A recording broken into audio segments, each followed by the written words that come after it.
Okay, hey everybody, this is Grace. And lately, I have, I'm a social and behavioral scientist. My master's degree is in sociology, and lately, I have been thinking a lot about differences in culture, and a lot about people who get in relationships and possibly even marry, or, live with someone who is a person of a different culture. Now, it could be somebody who, like me, I married Adam when I was 18, and he's from a country across the globe. Wait, I don't ever say which one. It's his business, and not my story to tell. But, and our cultures are very, very different. Very different. Some of the things are not, but some are very different. Like I say to him, he is the glass half empty. I'm the glass half full. And just recently, yesterday, I think it was yesterday, he confirmed it, or recently, that, I've seen it before with him, 44 years, so I've seen it before, but not very often. But for them and theirs, like, say, I don't even know an example. A good one, say if I'm looking at my phone and I say, hey, do you know this name of this movie? Have you ever heard of this? Not the name of this movie, but have you ever heard of this movie? To him, in his culture, that could be an insult. I'm serious. Now, in mine, what I've ever noticed, anybody who got insulted by something like that, and I'm not talking like I was saying it's kind of mean or rude or anything, like, oh, you're stupid. No, if I haven't never done that with him, but this is an example I'm trying to come up with, create. But people who would get offended like that, in mine, that would mean more like someone, what I have seen, people who were actually diagnosed by a professional, not just someone, but professional, with borderline personality disorder. That just anything could be taken as an insult, personal insult. Their egos got bruised real fast. But in Adams, if I said something like that, it's not, they don't consider it that. They consider that, that a person is insulting them to think that they, whatever. They've never heard of it. They're so, they can take it way down the road, like as if they're saying that they're not cultured enough. And so what they do, how they respond to it, is they don't speak. Okay? They don't speak. If I say, have you ever heard of this movie? Name some movie. And, like I said, I could be reading about it online. And if he felt that it was an insult, he just wouldn't answer it. The silent treatment. And now the silent treatment, and a lot of people, and I have said this myself, that this is false. Not always the case. It's not a one-size-fits-all kind of thing. But the silent treatment in my own culture would be somebody's trying to have power play. They want control over the situation. And they do that to control the other person, but that's not 100%. Sometimes when someone just shuts their mouth and stops talking, is because they've had too much of the other person. The other person has gone too far.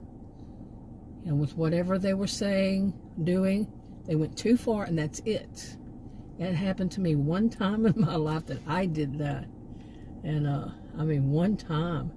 And it was when Adam and I we were young then, and I have no idea, I'm not lying, I have no idea now what it was he said to me, what it was, and I just, oh my goodness, my brain just cut it off.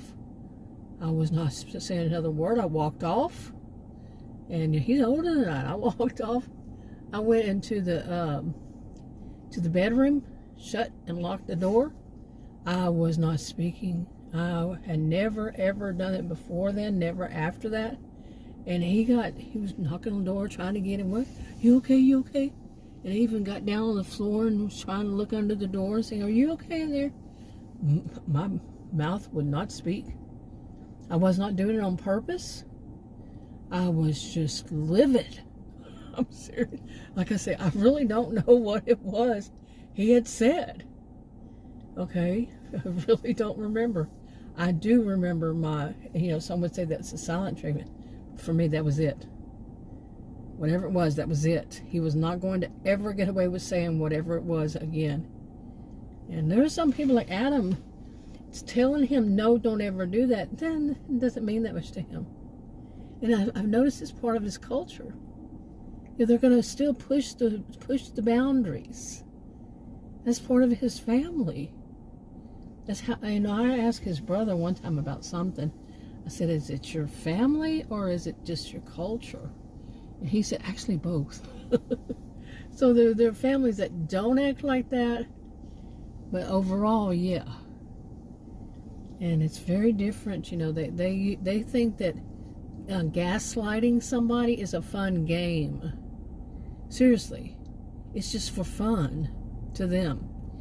Well, in mine, that is not the case. I remember when I was, you hear that? Man, my SUV is vibrating from this, I guess it's a helicopter flying over. My goodness. Wow.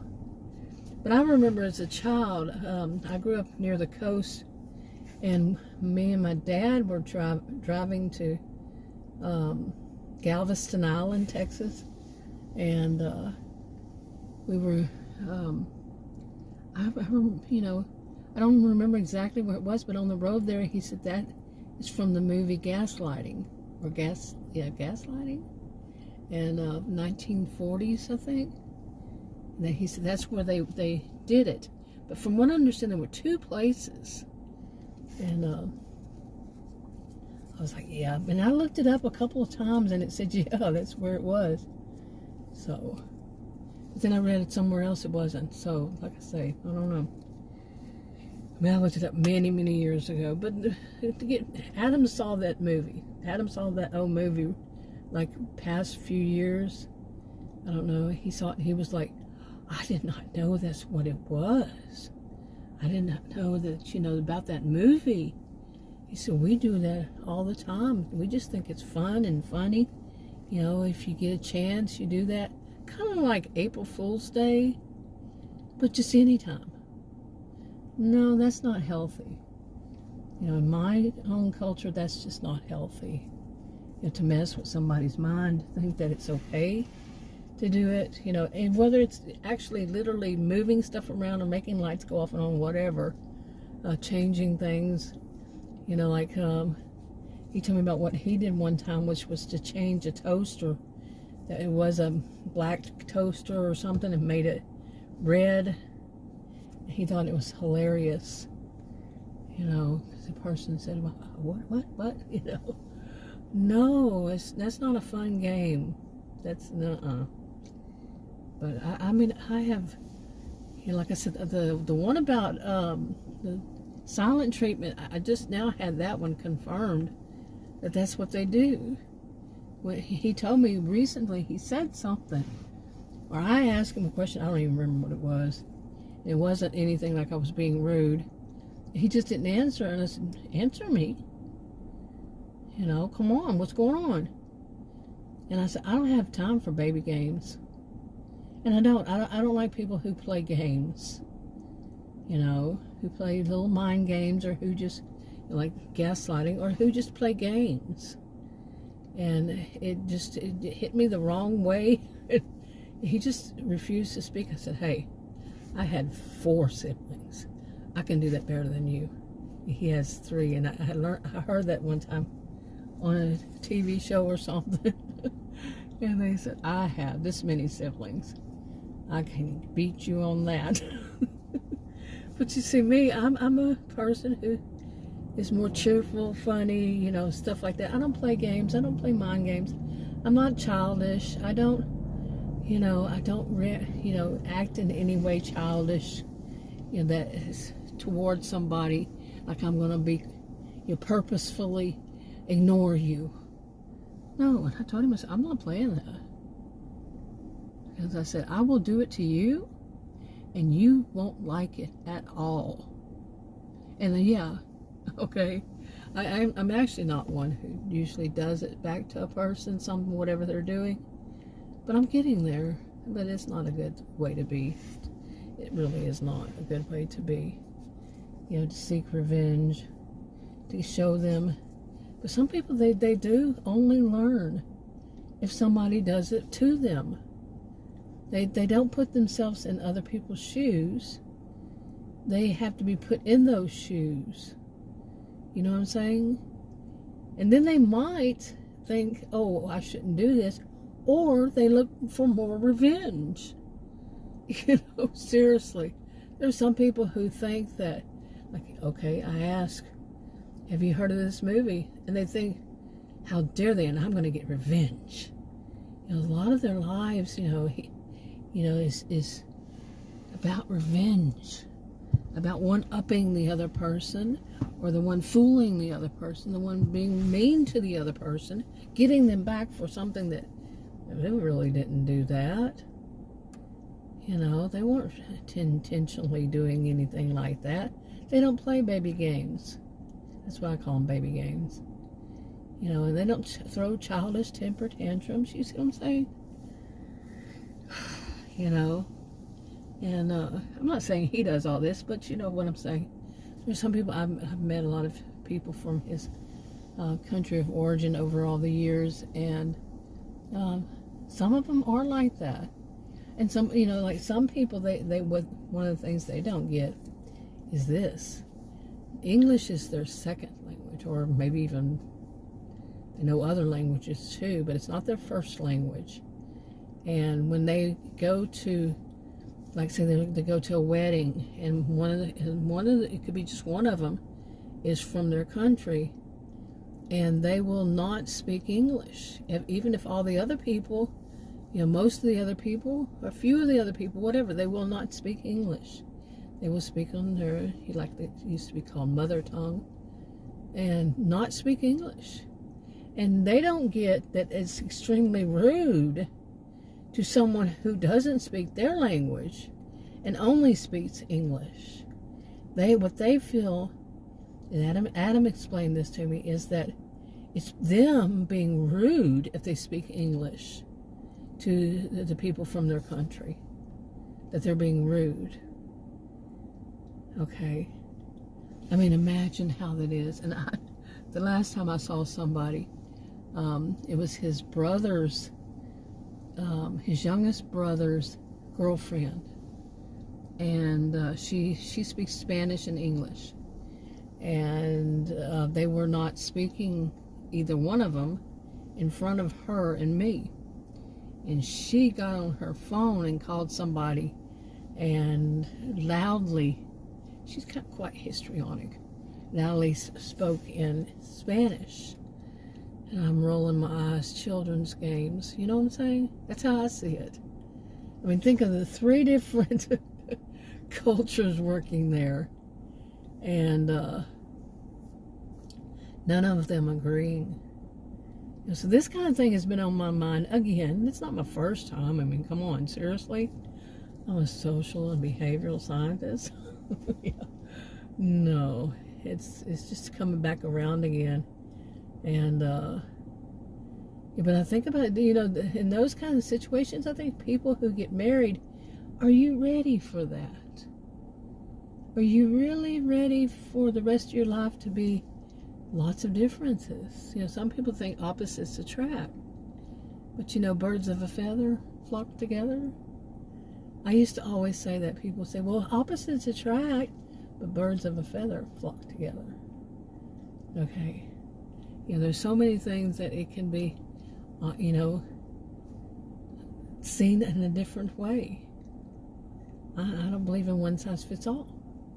I think some people, they just flourish by two different cultures. They enjoy learning. I mean, I enjoy learning differences, but I also know how it can really cause problems.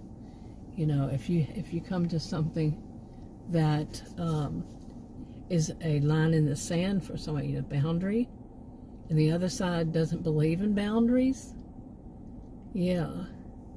They believe, ugh, I'm going to walk right over those.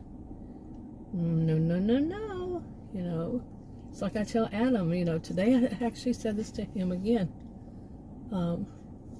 We went to this urgent care, and I didn't want to stay inside of there to wait an hour and a half because I was finished with my lab that was right before that. I finished early.